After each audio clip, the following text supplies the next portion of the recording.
बच्चों, आज हम जानेंगे क्लास 5 का ईवीएस से चैप्टर फर्स्ट, जिसका शीर्षक है सुपर सेंस। हिंदी में है कैसे पहचाना चींटी ने दोस्त को।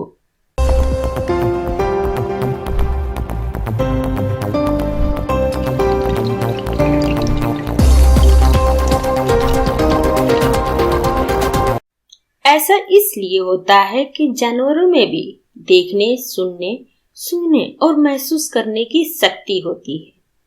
कोई जानवर मीलों दूर से शिकार को देख सकता है, कोई हल्की आहट को भी सुन लेता है, कोई जानवर अपने साथी को सूंघकर ढूंढ लेता है ना? जानवरों की भी अजीब दुनिया।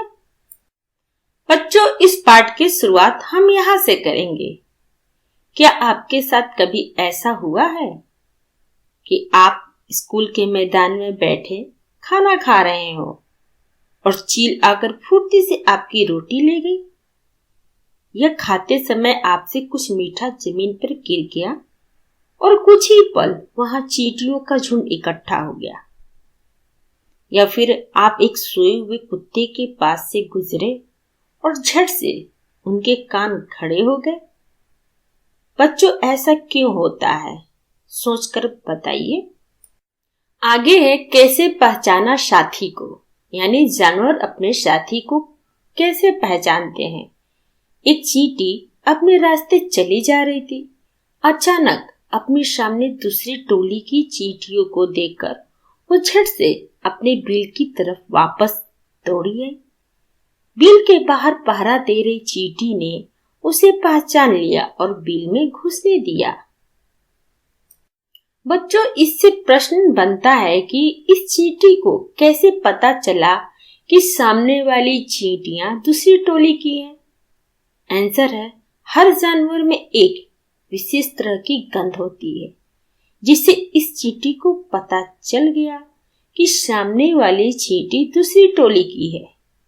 इसी का सेकंड प्रश्न है कि पहरेदार चींटी ने इस चींटी को कैसे पहचाना? आंसर है, पहरेदार चींटी ने एक विशेष प्रकार की गंध के कारण इस चींटी को पहचाना। बच्चों, आप कुछ इस तरह से एक्सपेरिमेंट कर सकते हैं कि चीनी के कुछ दाने डालें, गुड़ या मीठी चीज जमीन पर रखें। अब उनका यानी चींटियों का इंतजार करें कि चींटी कब आती है, उन्हें देखो। इससे पहला प्रश्न बनता है कि चींटी कितनी देर में आई? आंसर है, कुछ ही पल में वहां चींटियों का झुंड इकट्ठा हो गया। सेकंड प्रश्न है, क्या सबसे पहले एक चींटी आई, यूं सारा झुंड इकट्ठा हो गया? आंसर है, हाँ, सबसे पहले एक चींटी आई, फिर धीरे धीरे सारा झुंड आ गया। इसी से तीसरा प्रश्न है, चींटियां खाने की चीज का क्या करती हैं? आंसर है, चींटियां खाने की चीज को अपने बिल में जमा करती हैं। फोर्थ प्रश्न है, वे उस जगह से कहाँ जाती हैं? आंसर है, वे उस जगह से अपने बिल में जाती हैं। 5 प्रश्न है, क्या वे एक दूसरे के पीछे कतार में चलती हैं? आंसर है, हाँ, वे एक दूसरे के पीछे कतार में चलती हैं। इसी से 5 प्रश्न है, अब ध्यान से बिना किसी चींटी को नुकसान पहुंचाए उस कतार के बीच में, यानी चींटी के लाइन के बीच में कुछ देर चींटियों का रास्ता रोको। देखो अब चींटियां कैसे चलती हैं। आंसर है, चींटियां पेंसिल पर चढ़कर अपना रास्ता बना लेती हैं। प्रश्न 6 है, क्या आप बता सकते हो जब तुमने पेंसिल से चींटियों का रास्ता रोका तब उनके ऐसे व्यवहार का क्या कारण था? आंसर है, चींटियां चलते समय जमीन पर कुछ गंध छोड़ती हैं, जिसे सूंघकर पीछे आने वाली चींटियों का रास्ता मिल जाता है। जब हम चींटियों का रास्ता रोकते हैं तो इसी कारण वे ऐसा व्यवहार करती हैं। बच्चों, चींटियों की तरह ही कुछ नर कीड़े मकोड़े अपने मादा कीड़े की गंध से उनकी पहचान कर लेते हैं। बच्चों, आप कभी मच्छरों से परेशान हुए हो? सोचो, उन्हें कैसे पता चलता होगा कि तुम कहाँ हो? बच्चों, मच्छर हमारे शरीर की गंध, खासकर पैरों के तलवे की और हमारे शरीर की गर्मी से हमें ढूंढ लेते हैं। इसी तरह रेशम का कीड़ा, वो भी अपनी मादा को उसकी गंध से कई किलोमीटर दूर से ही पहचान लेता है। बच्चों, क्या आपने कभी किसी कुत्ते को इधर उधर कुछ सूंघते हुए देखा है? सोचो, कुत्ता क्या सूंघता होगा। बच्चों, सड़कों पर भी कुत्ते की भी अपनी जगह बटी होती है। एक कुत्ता दूसरे कुत्ते के मल मूत्र की गंध से जान लेता है कि उसके इलाके में बाहर का कुत्ता आया था। इससे प्रश्न ये बनता है कि हम कुत्तों के सूंघने की शक्ति का इस्तेमाल कहाँ कहाँ करते हैं? आंसर है, हम चोर पकड़ने में, बम ढूंढने में और खोया हुआ सामान ढूंढने में कुत्ते के सूंघने की शक्ति का इस्तेमाल करते हैं। प्रश्न है, तुम बिना देखे कितने जानवरों को उनकी गंध से पहचान सकते हो? उनका नाम लिखो। आंसर है, मैं कुछ जानवरों को बिना देखे उनकी गंध से पहचान सकता हूँ, जैसे कुत्ता। प्रश्न है कि किन किन मौकों पर आपकी सूंघने की शक्ति आपके काम आती है? सूची बनाओ। उदाहरण के लिए, खाने की गंध से उसके खराब होने का पता चलना, किसी चीज के जलने का पता चलना। आंसर है, खराब खाने और जलने के अलावा बहुत मौकों पर सूंघने की शक्ति हमारे काम आती है, जैसे फूलों की खुशबू, स्वादिष्ट भोजन की सुगंध, इत्र की खुशबू, रसोई में गैस का रिसाव तथा कचरे की बदबू। आगे है, बच्चों, आप इस पर सोचो कि ऐसा क्यों होता है। जैसे एग्जाम्पल में, आज रजनी को जरूरी काम से कहीं जाना पड़ा। अपने 6 महीने के बेटे दीपक को वो अपनी बहन सुशीला के पास छोड़ गई। सुशीला की अपनी बेटी भी इतनी ही छोटी है। मजे की बात यह हुई कि दोनों बच्चों ने एक साथ पोटी यानी लैट्रिन कर दी। अपनी बेटी को पोटी धोने के बाद जब वो दीपक की पोटी साफ करने लगी तो फटाफट अपने मुंह, नाक को दुपट्टे से ढक लिया। सुशीला ने अपनी बेटी की पोटी साफ करते समय तो मुंह नहीं ढका, लेकिन वहीं दीपक की पोटी साफ करते समय उसने मुंह ढक लिया। ऐसा क्यों? ऐसा इसलिए कि जब हम किसी चीज को सोचते हैं कि कोई वस्तु गंदी है तो उससे हमें गंध आने लगती है। इसलिए सुशीला ने अपनी बेटी की पोटी साफ करते समय मुंह नहीं ढका, जबकि अपनी बहन के बेटे की पोटी साफ करते समय सुशीला ने अपना मुंह ढक लिया। जब आप कूड़े के ढेर के पास से गुजरते हो, वहां की गंध आपको कैसी लगती है? उस बच्चे के बारे में सोचो जो दिन में कई घंटे इसी कचरे के ढेर में से चीजें बीनता है। ऐसा इसलिए होता है जब हम ये सोचते हैं कि कोई वस्तु गंदी है तो हमें गंध आती है। इसलिए सुशीला ने अपनी बेटी की पोटी साफ करते समय मुंह नहीं ढका, जबकि अपने बहन के बेटे की पोटी साफ करते समय सुशीला ने अपना मुंह ढक लिया। उसी तरह जब हम कूड़े के ढेर से गुजरते हैं तो उसकी गंदगी को हम महसूस करते हैं तो हमें गंध महसूस होती है। वहीं उसी जगह वो गंदा बच्चा यानी गरीब बच्चा वो दिन रात उसी कचरे के ढेर से कचरा बीनता है तो उसे गंध महसूस नहीं होती, क्योंकि वो महसूस नहीं करता है। क्या गंध का अच्छा या बुरा होना सभी के लिए एक ही जैसा होता है, या इस पर हमारी सोच का असर भी पड़ता है? अच्छा गंध सभी को अच्छा लगता है तथा खराब गंध सभी को खराब लगता है, परंतु सोच का भी असर गंध पर पड़ता है। बच्चों, आगे है, किसी ऐसे पक्षी का नाम लिखो जिसकी आंखें सामने की तरफ होती है। आंसर है उल्लू। ऐसे कुछ पंछियों के नाम लिखो जिनकी आंखें सिर के दोनों तरफ होती हैं। इन पंछियों की आंखों का आकार उनके सिर की तुलना में कैसा होता है?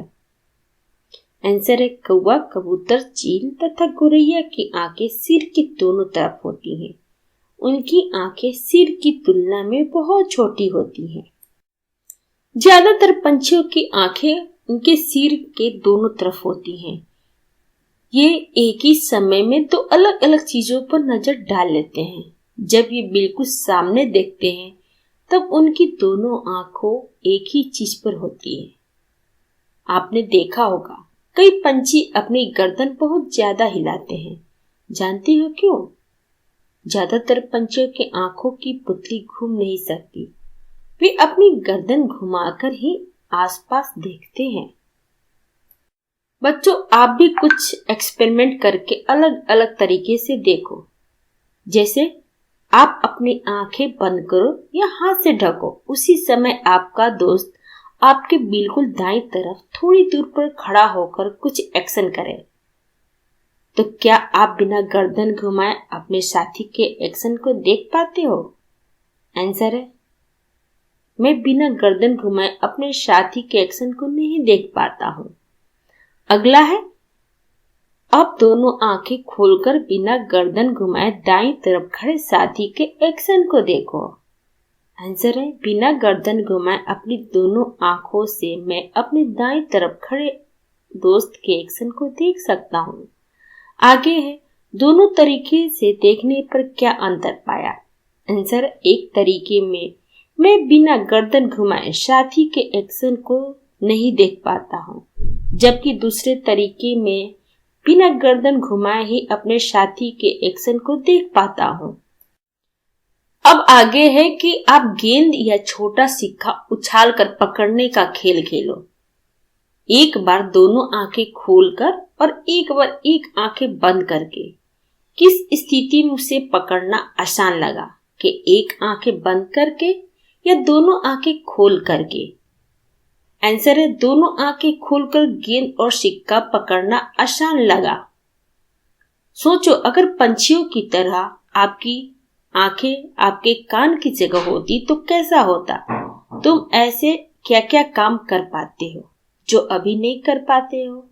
आंसर है, अगर पंछियों की तरह हमारी आंखें भी हमारे कान की जगह होती तो हम भी बिना गर्दन घुमाए चारों तरफ देख पाते। बच्चों, आगे है चील, बाज और गिद्ध जैसे पंछी हमसे 4 गुना ज्यादा दूर से देख पाते हैं। वहीं जो चीज हमें 2 मीटर की दूरी से दिखाई पड़ती है, वहीं इन पंछियों को 8 मीटर की दूरी से वो देख लेते हैं। बच्चों, क्या आप सोच सकते हो जमीन पर पड़ी हुई एक रोटी किसी चील को कितनी दूर से दिखाई दे जाती होगी? आंसर है कि जमीन पर पड़ी हुई एक रोटी किसी चील को 1 से 2 किलोमीटर की दूरी से दिखाई दे जाती है। मजेदार बात और, जैसे हमें इतने सारे रंग दिखाई देते हैं, उतनी रंग जानवरों को दिखाई नहीं देते। देखो, आप इन जानवरों को चित्र कैसे दिखाई देंगे?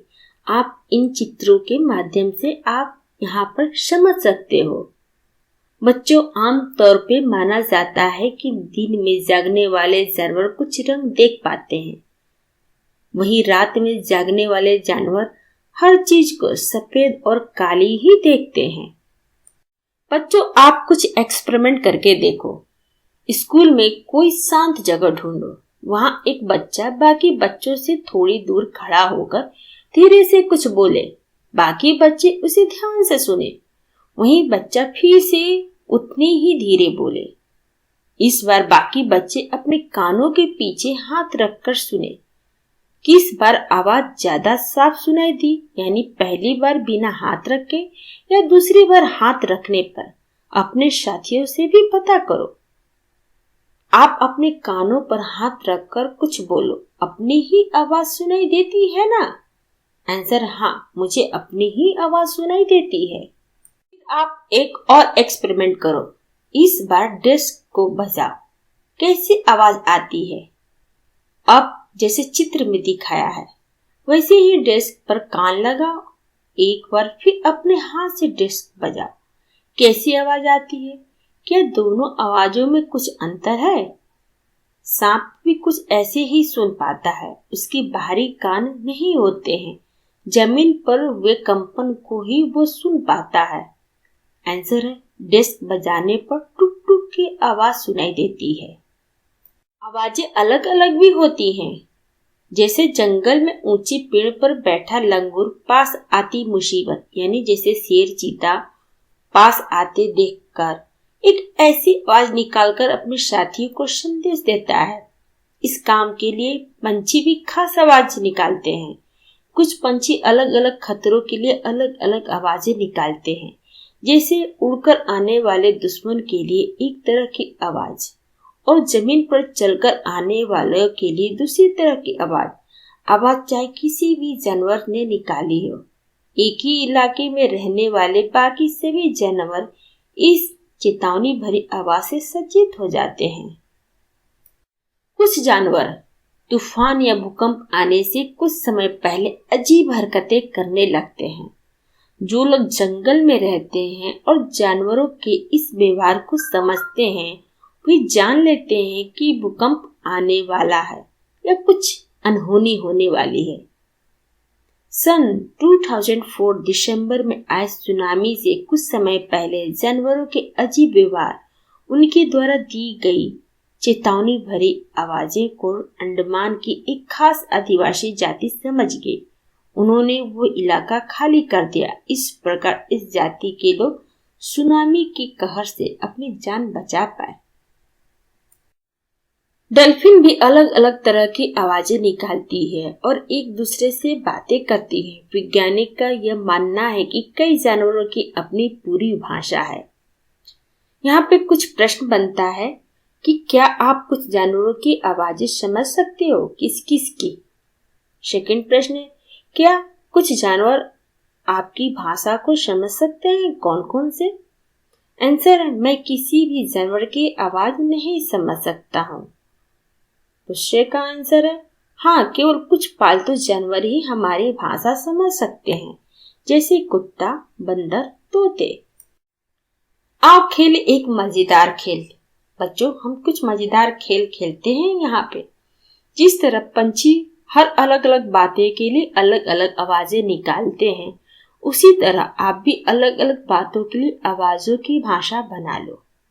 ध्यान रहे, बोलना नहीं है, केवल आवाजें निकालनी है और साथियों को अपनी बात समझानी है।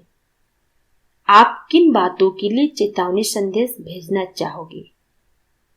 मैं क्लास में टीचर के आने पर मैं चेतावनी संदेश भेजना चाहूंगा या बनाना चाहूंगा। बच्चों, कितना सोए, अब यहाँ पर हम जानेंगे। बहुत से जानवर किसी खास मौसम में लंबी गहरी नींद में चले जाते हैं। लंबी भी इतनी कि कई महीनों तक फिर दिखाई ही नहीं देते। क्या आपने कभी ध्यान दिया है कि सर्दियों के दिनों में अचानक ही छिपकलियां कहीं गुम हो जाती हैं? सोचो वे ऐसा क्यों करती होंगी? आंसर, हाँ, मैंने ध्यान दिया है। सर्दियों में अचानक छिपकलियां गुम हो जाती हैं। वे लंबी गहरी नींद में चली जाती हैं। बच्चों, आप इस चित्र में देख सकते हैं, यह एक जानवर है। इसका नाम है स्लॉथ। यह भालू जैसा दिखता है, पर भालू नहीं है। ये दिन के करीब 17 घंटे यानी 17 आवर्स पेड़ों से उल्टे सिर लटककर मस्ती से सोता है। ये जिस पेड़ पर रहता है उसी के पत्ते खाकर पलता है, इसलिए इन्हें कहीं और जाने की जरूरत ही नहीं पड़ती। जब ये अपने पेड़ के सारे पत्ते खा लेते हैं, तभी वे पास के पेड़ पर जाते हैं। लगभग 40 इयर्स के अपने पूरे जीवन में ये मुश्किल से 8 पेड़ों यानी 8 पेड़ों पर घूमने की तकलीफ उठाते हैं। ये सप्ताह में एक बार ही शौच करने के लिए नीचे उतरते हैं। बच्चों, आप इस चित्र के माध्यम से स्लॉथ का जागना और सोना समझ सकते हैं और सेकंड चित्र में छिपकली का जागना। बच्चों, नीचे कुछ चित्रों के माध्यम से कुछ जानवरों के सोने का समय दिखाया गया है। हर चित्र के नीचे लिखिए कि वो जानवर एक दिन में कितने घंटे सोता है। जैसे गाय 4 आवर्स, अजगर 18 आवर्स, जिराफ 2 आवर्स, बिल्ली 12 आवर्स सोती है। बच्चों, अब हम यहाँ पर बाघ के बारे में जानेंगे। बाघ अंधेरे में हमसे 6 गुना बेहतर देख सकता है। बाघ अपने इलाके में मूत्र करके अपने गंध छोड़ते जाते हैं। यह इलाका कई किलोमीटर बड़ा हो सकता है। एक बाघ किसी दूसरे बाघ के मूत्र की गंध को झट से पहचान लेता है। फिर उस इलाके में घुसना है या नहीं, यह तो उस बाघ की मर्जी है। बाघ हवा से पत्तों के हिलने और शिकार के झाड़ियों में हिलने से हुई आवाजों में अंतर को भांप लेता है। बाघ के दोनों कान बाहर की आवाजें सुनने के लिए अलग अलग दिशा में बहुत ज्यादा घूम भी जाते हैं। बाघ की मूंछें हवा में हुए कंपन को भांप लेती हैं और उसे शिकार की बिल्कुल सही स्थिति को पता चल जाता है। इससे उन्हें अंधेरे में रास्ता ढूंढने में भी मदद मिलती है। बाघ मौके के अनुसार अपनी आवाज बदलता रहता है। गुस्से में अलग आवाज और बाघिन को बुलाना हो तो अलग आवाज निकालता है, कभी करहाना तो कभी गुर्राना। बाघ का गुर्राना 3 किलोमीटर दूर तक सुना जा सकता है। बाघ इतना सतर्क जानवर है, लेकिन इन सब के बावजूद आज वो खतरे में है। सोचो, जंगल के बाघ को किन चीजों से खतरा होगा। क्या हम भी जानवरों के लिए खतरा बन रहे हैं? कैसे? क्या आप जानते हो, हाथी को उसके दांतों, गेंडे को सींग, शेर, मगरमच्छ और सांप को उनकी खाल के लिए मार दिया जाता है। कस्तूरी के लिए हिरण को थोड़ी सी खुशबू के लिए मारा जाता है। जानवरों को मारने वाले लोगों को शिकारी कहते हैं। हमारे देश में बाघ और अन्य कई जानवरों की गिनती इतनी कम हो गई है कि इनके लुप्त हो जाने का खतरा है। हमारे देश की सरकार इन्हें बचाने के लिए बहुत से जंगलों को सुरक्षा दे रही है, जैसे उत्तराखंड का जिम कॉर्बेट नेशनल पार्क और राजस्थान के भरतपुर जिले में घाना। इन जंगलों में जानवरों का शिकार मना है। यहाँ लोग जानवरों या जंगल को कोई नुकसान नहीं पहुंचा सकते। आपको मेरा ये वीडियो अच्छा लगा हो तो लाइक करें, या फिर कोई डाउट हो तो आप हमें कमेंट बॉक्स में लिख कर बताएं। अगर आप पहली बार मेरे चैनल पे आए हैं तो सब्सक्राइब करें और बेल आइकन को प्रेस करें, जिससे आपको मेरे नए वीडियो का नोटिफिकेशन सबसे पहले मिले। थैंक यू बच्चों, फिर मिलते हैं अगले वीडियो में।